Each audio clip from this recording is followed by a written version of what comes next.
Well, hello, folks, and welcome to another podcast. My name is Gorman Garland Jr., aka G-Man, and I'm here in my podcast studios. And I haven't been on for a couple weeks because I've changed my studio. Got it looking like a real studio from the very first one. Didn't look so, but yeah, it's back and it's good, looking good. So I'm planning on doing a podcast, at least one podcast once a week, maybe more, depending on what kind of stuff I get into and how much I can do. But I'm going to shoot for one per week. But I got a very unique and special guest with me today. I'll have him introduce himself to you guys here. And I appreciate all you guys out there watching my podcast.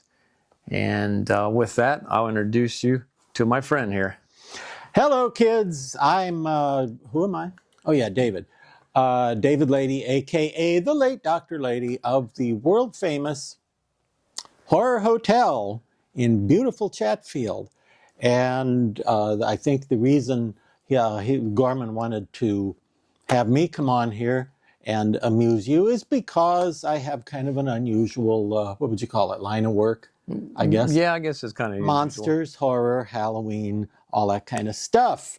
I was born in Bucyrus 800 years ago.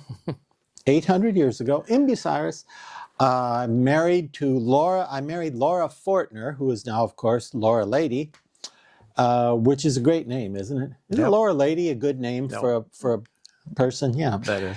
Anyway, we have been married for 40 years, man. 40 years. That's congratulations on that. Thank you. And she's still awesome. And actually, she's got a pretty interesting series of talents and stories and weirdness going on too. But anyway, for the moment, what would you like me to enlighten them about? Well, go ahead and obviously introduce yourself, but just tell us kind of a little bit of just like where you grew up from, and then just kind of just like what you did in your younger days. Grew up in Bucyrus. And in fact, all the people in the Bucyrus school district, if you were, from like 3 different generations, if you're of any of those 3 generations during which my mom was Ruthie, the school lunch lady. She was head of the cafeteria for 40 years. 40 years.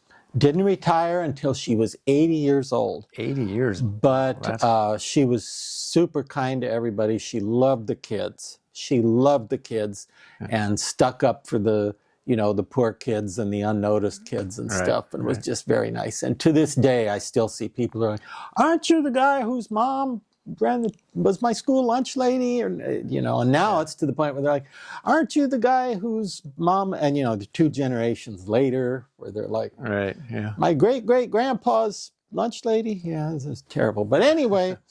Yes, I lived in Bucyrus. Laura and I got married in Bucyrus and moved to L.A. and lived in West Hollywood, to be specific. Wow, big time. 7 years. 7 years. Worked on a few movies and a few effects jobs and stuff. But what mainly seemed to be taken off for us was making and customizing busts and heads and masks, more than the actual movie work.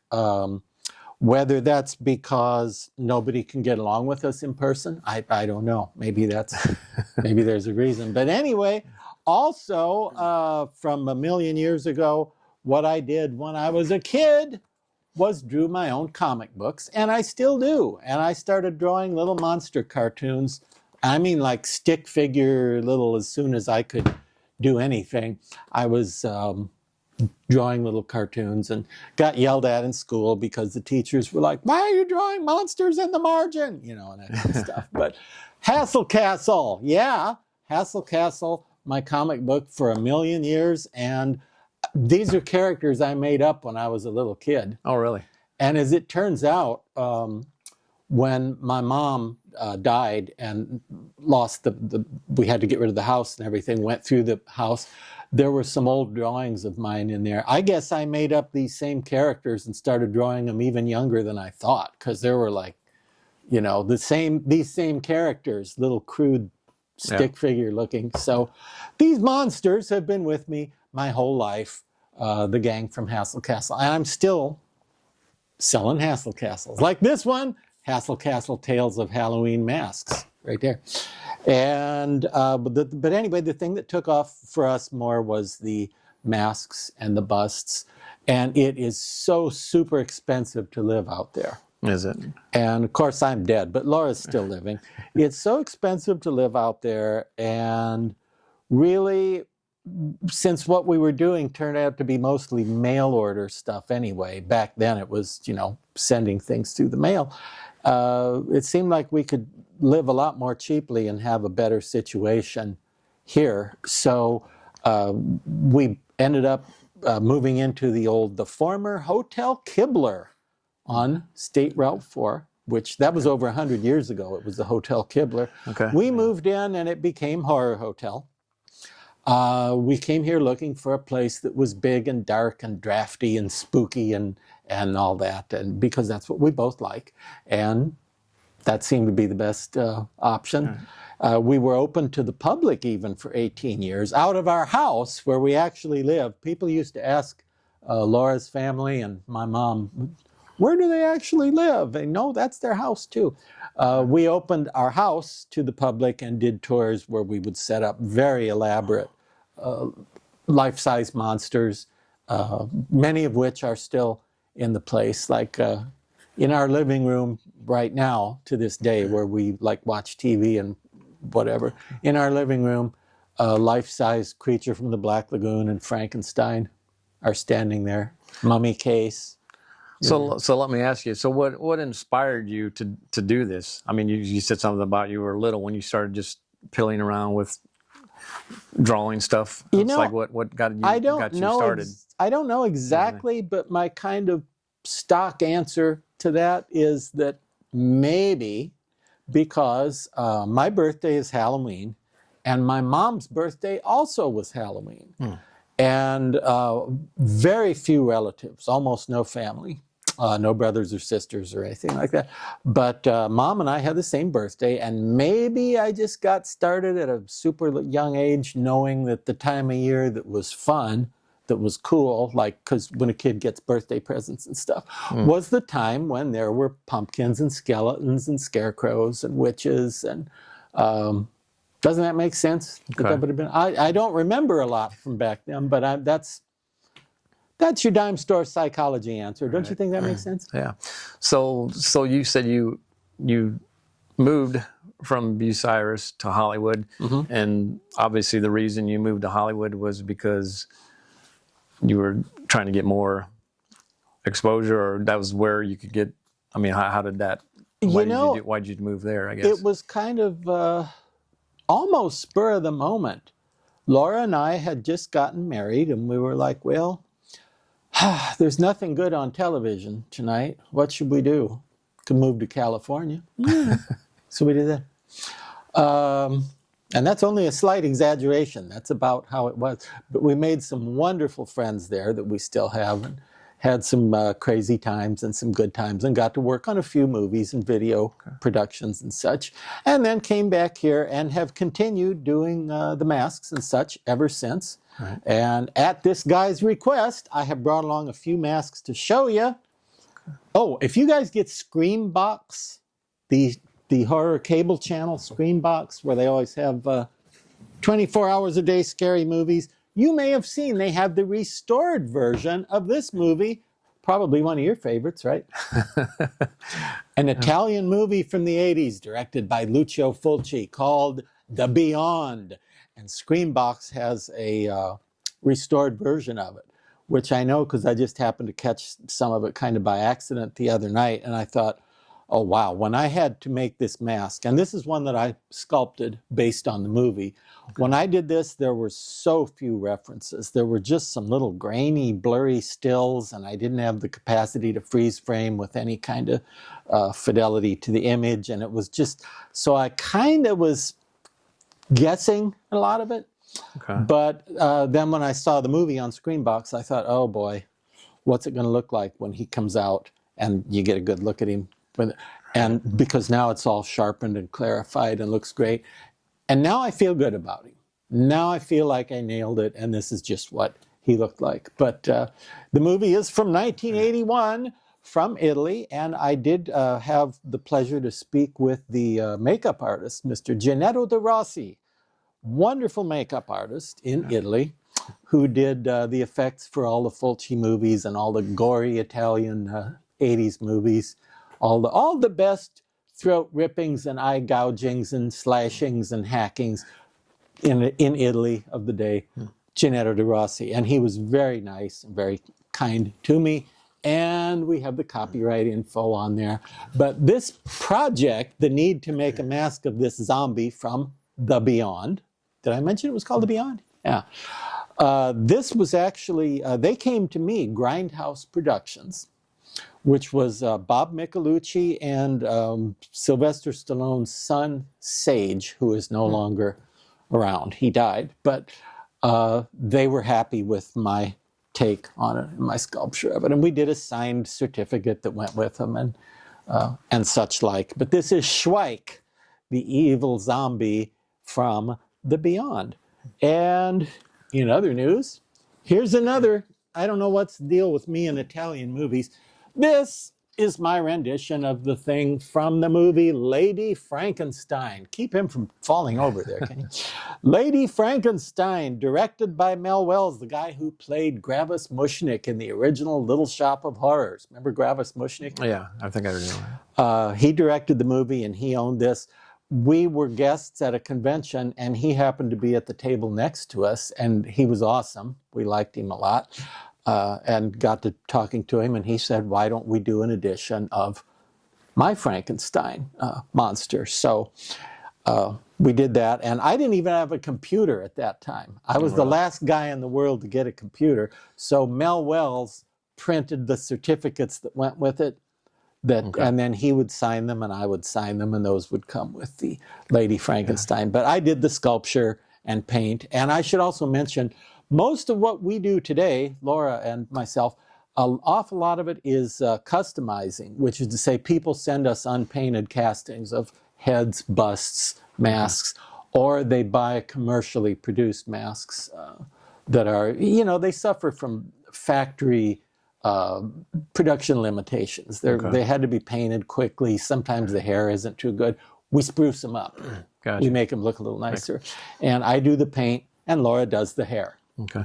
So let me ask you, so how did you, I guess, where did you start? Did you like come up with, like, what inspired you to do kind of mask? Or did you like go to schooling, or did you did you watch shows, or I mean, how did you come about being creative and making these masks? Did you have, was you kind of just... Not much, back then. Today, everybody has, I've been to the Makeup Academy and the Special Effects School. Well, back then, they didn't have that sort of thing. And they don't have YouTube. They didn't have YouTube They back didn't then. have YouTube. So you couldn't watch any videos. You couldn't watch any tutorials. You didn't know anybody who did this stuff, unless you lived in Hollywood. Once we got out there, there were other people you could talk to that knew, latex and vinyl and silicone and the different materials and stuff. But not when I was learning to do it.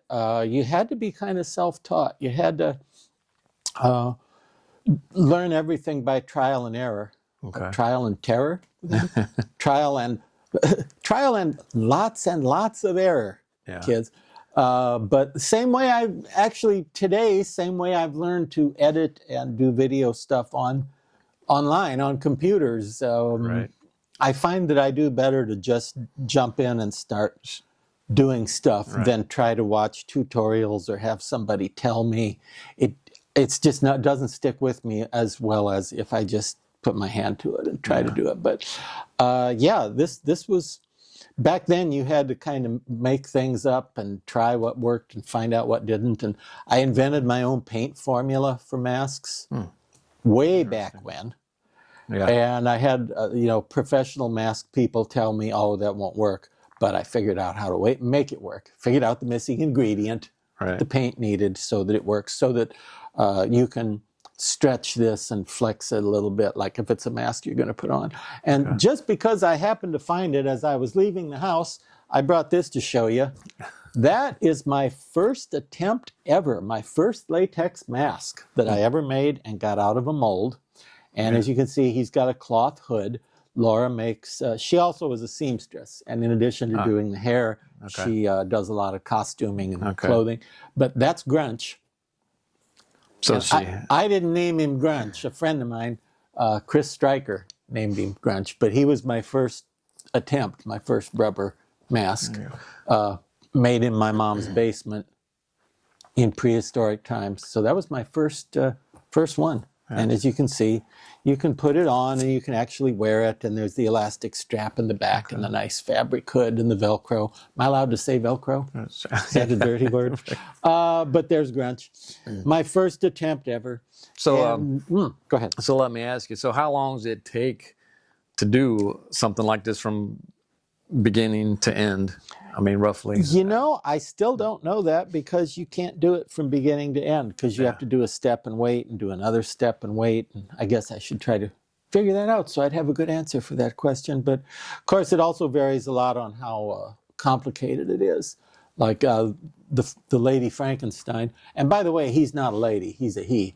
The movie is called Lady Frankenstein because it's about Dr. Frankenstein's daughter, who is Lady Frankenstein. And she ends up as a mad scientist because like father, like daughter. What were we talking about? Oh, this is how long you takes you to do some. So do you do it like in steps? And then where do you get your material? Do you have to, I mean, you make it or you send it out or you order certain things to make all this stuff, or how does that work? Yeah, you have to order out. When I lived in LA, it was amazing. You could drive over to the latex factory and just give them some money and buy buckets of liquid latex, and you could just buy it. Probably had a little more access out there as compared to here. Small towns. Shipping is killer here. It's so expensive.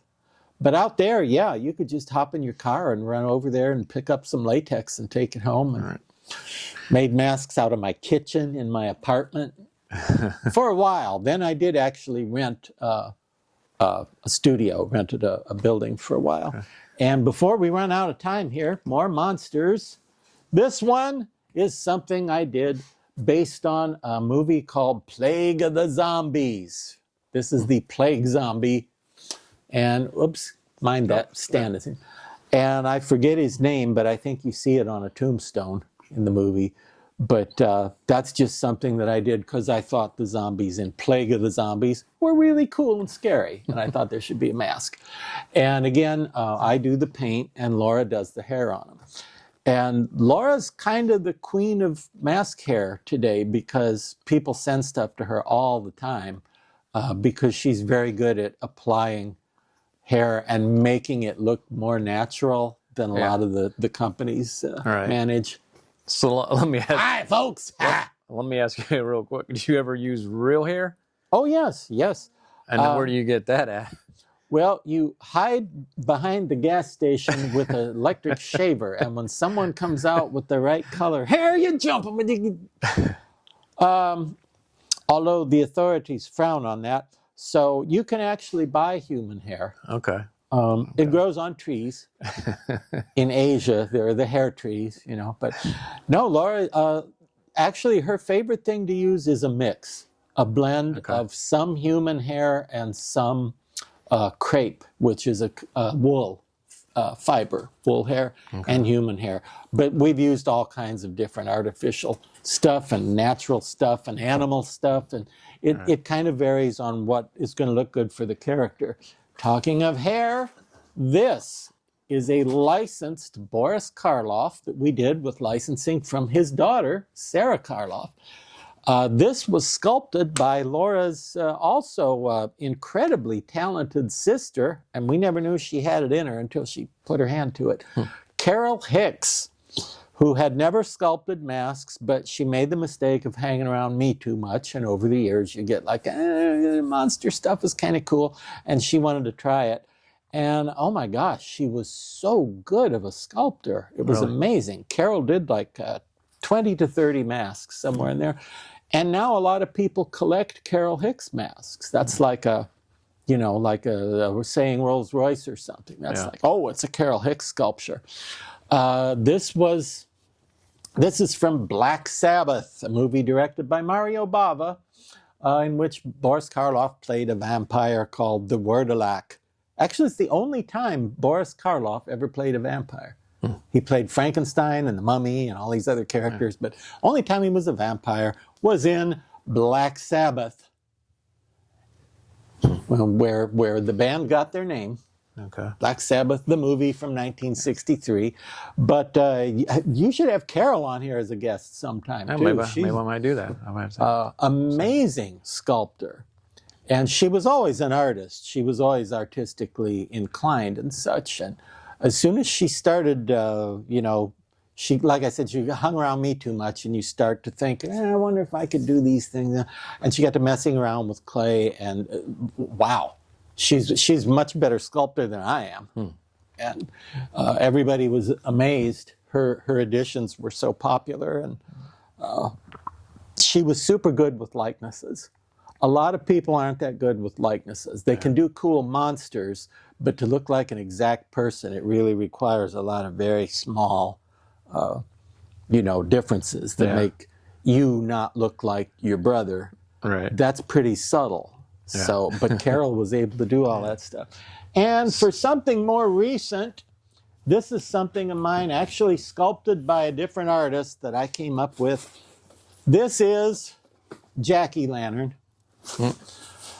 Because I thought, don't you agree, friends? I thought there just aren't enough good female masks. There aren't enough girl monsters. I thought there should be more girl monsters out there. This was actually sculpted for me based on my sketches, artwork, by Chris Russell, who is currently working at a haunted attraction in a state that's not Ohio. Might be Las Vegas. Might be Las Vegas where Chris is working out. But he used to have a business called Twisted Toy Box. Wonderful sculptor, and just got the idea that he would like to do some of my monster designs. And this was one of the things I submitted to him. So he did the sculpture for me. And I drove him crazy and said, oh, make this a little rounder and make this a little bigger and make this a little, because he would, we stayed in touch online the whole time. So this is a recent thing. And he sent me the castings, and then I paint them. And then Laura, who does the hair, did in her case hair, which is like plants and leaves and vines. And I see that when I put her in the box, one of them fell off. Well, can't have that. We'll have to have Laura put that one back on. See, I manhandled it too much with the... And I should also tell you, I'm the first guy who wrote a book about collector masks. Only because I realized everybody was calling me and writing me and contacting me with their old mask questions. And they're like, well, who made this old Frankenstein mask? Is it worth anything? What movie is this from? Who sculpted it? And for some reason, all that stuff stuck with me. Everything I learned in school, pretty much gone. Yeah. So you were the first one to... And I thought, if I die, nobody will know all that information, and I should put it in a book. So yeah, I came out with the collector's guide that has all the masks from over the years. And this was done, this is from 1997. And back then, again, no computer, no internet, nothing like that. I literally, now people know, oh, cut and paste. Cut and paste is called cut and paste because at one time there was literal cut and paste, which is how I did this book, which was literally cutting out pictures and pasting them together and typing things to fit the certain way and all that. So, yeah, there was a lot of work back then. I bet. And people keep asking me if I'm going to do a new edition of this book with all the masks.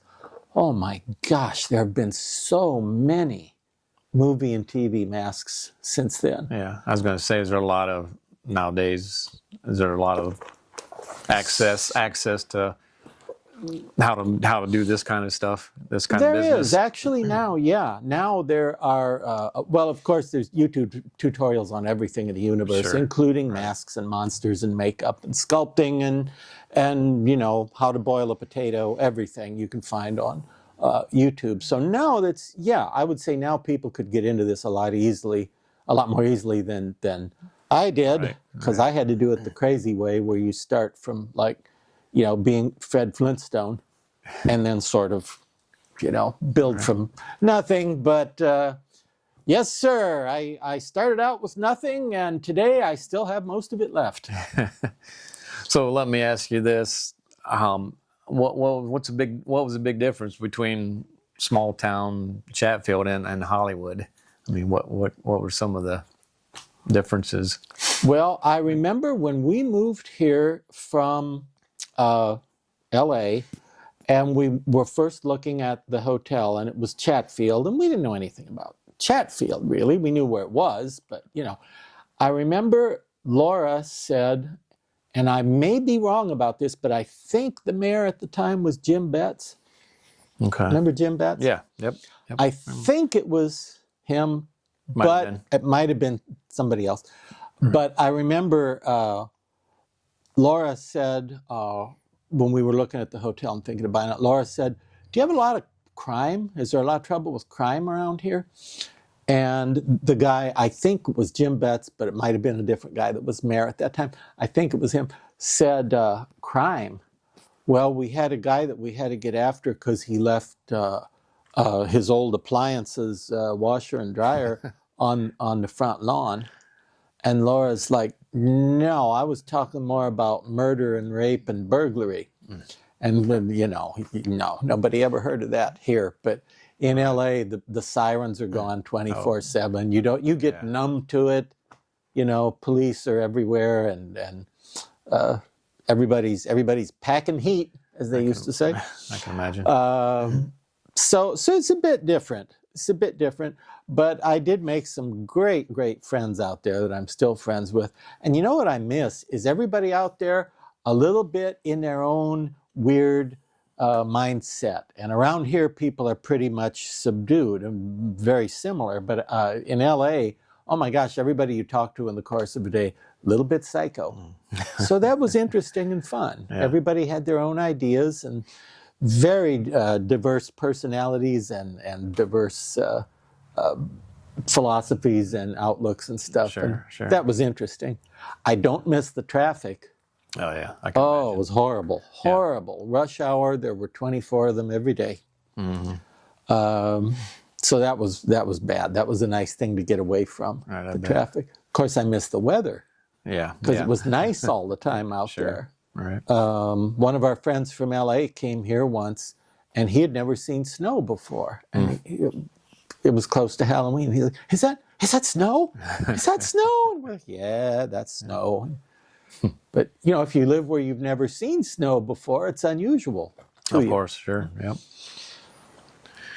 Well, all right. Well, I guess, do you have any last words as far as, telling anybody out there if they want to get into this, or famous last words? Any kind of advice? Well, of course, I would advise them to subscribe to my YouTube channel, which is Mask Wizard. That's all one word, MASKWIZARD, for those of you who can't spell Mask Wizard. I know everybody can spell that. But anyway, it's all one word, Mask Wizard, where I do tons of mask reviews and talks about masks, and have recently taken up writing my own songs and making music videos, all by myself, designed, edited, everything laid out and done by me, just for amusement, just to amuse you out there, human being watching this. So subscribe to the Mask Wizard channel, and Mask Wizard is also my eBay seller name. Okay. So, do you have any other social media or anything else they can contact you? Yeah, I'm on Facebook. Okay. Just as me, and then I have a mask group on Facebook called the Mask Fan Attic. Get it? Fanatic? Fan Attic? Yeah. And also the Late Dr. Lady Show is another, and that one's devoted to our showing of movies, showing of old movies, and sometimes we do events and host things, and sometimes I MC parties or horror events or something like that. And man, I've gone on too long, haven't I? That's right. Well, we'll share this in the show notes, the bottom below there. You can check out on the share notes. We'll give all the information to the different places you can get a hold of him. And kids, if you really want to make monsters, you can do it, because if I can do it, anybody can do it. So, yeah. Can you think of anything else you'd like me to? I think that's about. Would you like to ask the monsters any questions? I don't know. They talk. So, all right. Well, with that, we'll wrap this up. And again, Like a mummy. I appreciate you taking your time out in your busy schedule, coming out and sharing your story and your business. Oh, thanks for having me. Thanks for putting up with me. I appreciate you guys checking in my podcast again. And by the way, like and subscribe if you haven't subscribed to my channel. I appreciate it. It helps me out tremendously to bring you more content like this in the future. It helps me out, and I really appreciate that. And who doesn't want more of this? And so yeah, appreciate you all out there. And with that, I'll say God bless, and I will catch you on the flip side. Farewell, humans.